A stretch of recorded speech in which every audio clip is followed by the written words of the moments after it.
آدمی حشر میں اللہ کے عرش کے سائے تلے ہوں گے۔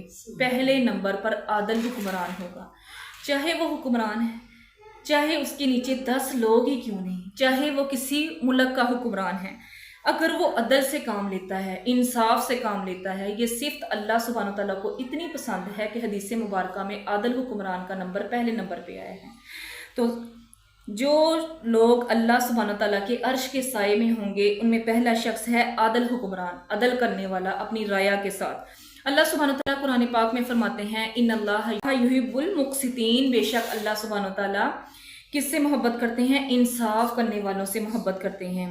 دوسرا جو شخص ہے جسے اللہ سبحانہ وتعالیٰ اپنے عرش کا سایہ دیں گے، جس دن اللہ کے عرش کے سائے کے سوا کوئی سایہ نہیں ہوگا، وہ ہے جوانی میں عبادت کرنے والا۔ دیکھیں حضرت عمر کی عمر 27 سال تھی، حضرت عمر رضی اللہ تعالیٰ عنہ کی عمر 27 سال تھی، تو وہ جوان تھے جب اسلام میں، تو کتنا اسلام کو آگے تک لے کر گئے۔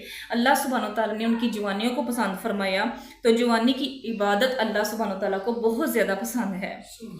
تیسرا وہ شخص ہے جس کو اللہ سبحانہ وتعالیٰ اپنے عرش کے نیچے سایہ دیں گے، مسجد سے دل لگانے والا، یعنی کہ جس کا دل مسجد میں لگتا ہے۔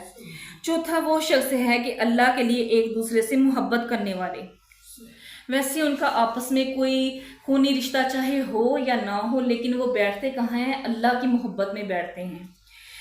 ایک اور حدیث میں آتا ہے، کہا جائے گا کہاں ہیں وہ لوگ جو اللہ کی محبت میں ایک دوسرے کے ساتھ آپس میں بیٹھا کرتے تھے، میں انہیں اپنے عرش کے سائے کے نیچے جگا دوں۔ پھر پانچواں شخص وہ ہے کہ خوبصورت عورت اس کو دعوت دے، بدکاری کی طرف بلائے تو وہ کہے میں تو اللہ سے ڈرتا ہوں، ایسے شخص کے اوپر بھی اللہ سبحانہ وتعالیٰ اپنے عرش کا سایہ کریں گے۔ چھپا کر صدقہ کرنے والا، کہ دائیں ہاتھ سے دے بائیں ہاتھ کو خبر نہ ہو، یہ صدقہ اللہ کو اس قدر محبوب ہے، پیارا ہے۔ چھپا کر کسی کی مدد کرنا، یہ اللہ سبحانہ تعالیٰ کو یہ کام بہت محبوب ہے۔ چھٹا عمل تھا چھپا کر صدقہ کرنے والا۔ ساتویں نمبر پر آتا ہے تنہائی میں اللہ کو یاد کرنے والا، رونے والا، اللہ کو یاد کر کر کے رونے والا۔ کہتے ہیں جس کی تنہائی پاک ہو وہ مومن ہے، جو اللہ سے ڈرتا ہے، اللہ کے آگے روتا ہے، اللہ کو مناتا ہے، اللہ کے آگے اپنے گناہوں کی معافی طلب کرتا ہے کہ اس کو اپنا پتہ ہے، اللہ کے ساتھ اس کا ایک کنیکشن ہے۔